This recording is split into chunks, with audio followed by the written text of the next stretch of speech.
My name's Dr. Lorraine Sharp, and I'm going to talk to you today about what you do if you find yourself without a family doctor.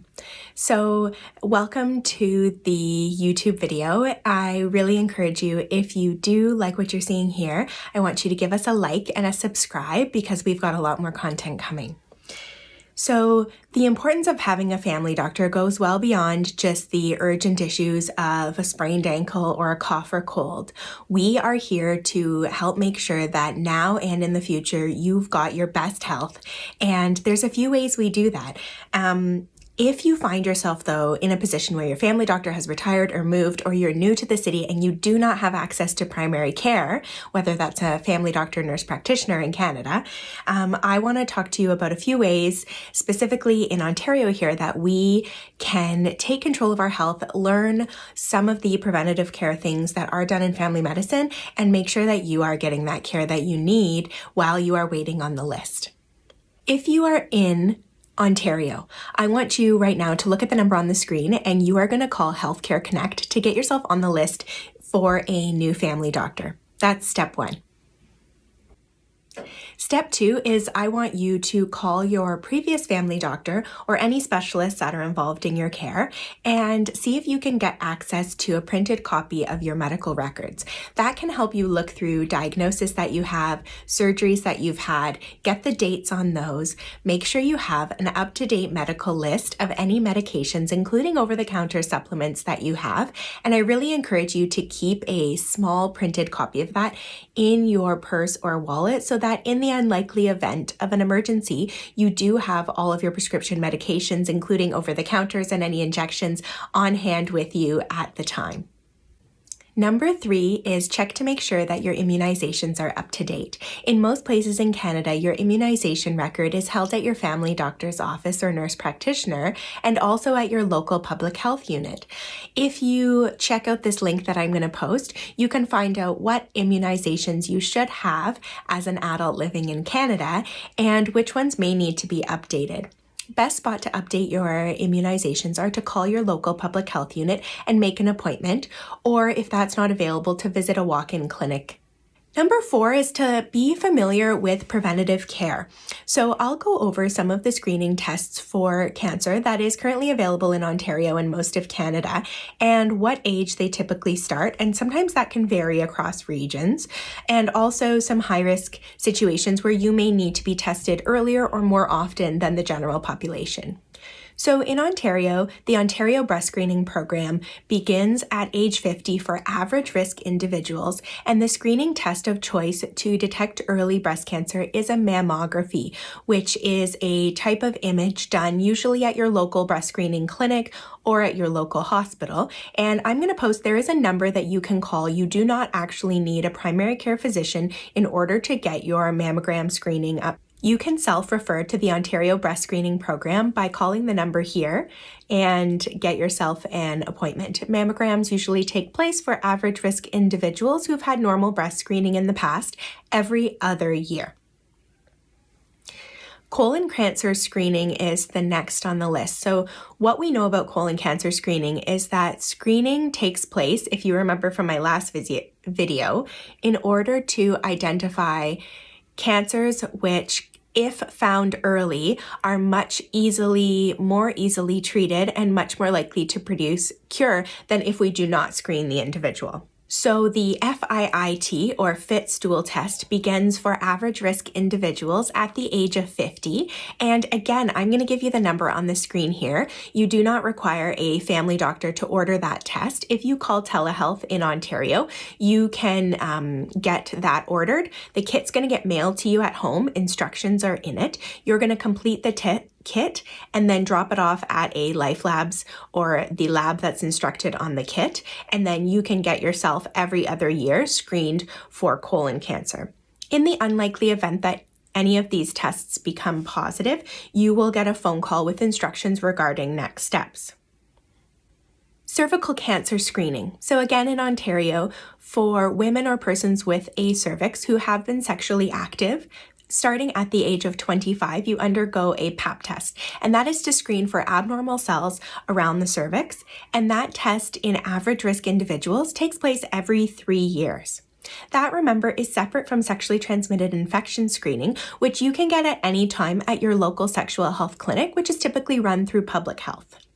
Don't forget, if you are a male or female and you are in the right age category, you could also receive the HPV vaccination, and that typically covers 9 strains of HPV virus, which can typically lead to cancers of the cervix, penis, and the throat as well.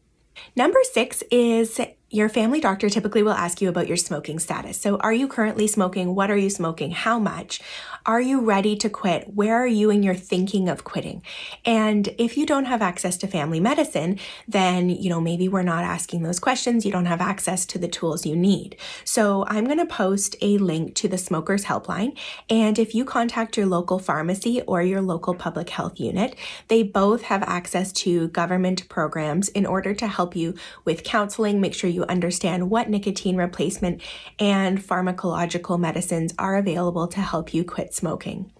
If you have Ontario Drug Benefit, if you are on ODSP, you have coverage for medications which can reduce the likelihood that you relapse once you've quit smoking. So talk to your pharmacist about what might be available for you. Without a primary care practitioner, you may not be getting regular blood pressure screens. A blood pressure check I typically do on a yearly basis, and there's really no guideline as to when you should start having your blood pressure screened. Think about your family history. Ask your first-degree relatives, do they suffer from symptoms of high blood pressure? Are they taking medications for high blood pressure? Do they have a history of heart attacks or strokes, under the age of 60, 70? And if so, you want to visit your local pharmacy or call your local Heart and Stroke Foundation and find out whether they offer free blood pressure screens. And I'm going to post a link here to hypertension.ca where you can find information about what is a normal blood pressure. And if you're feeling well in Ontario and you find yourself with a reading that you think is higher than normal, call the Telehealth Ontario number and you can receive medical guidance as to when you should seek emergency care for your high blood pressure. If you or someone you know are concerned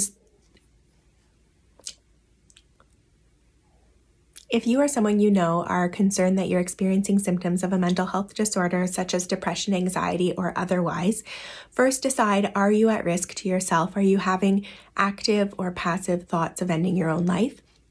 If so, I want you to call 911 or the emergency services in your local area.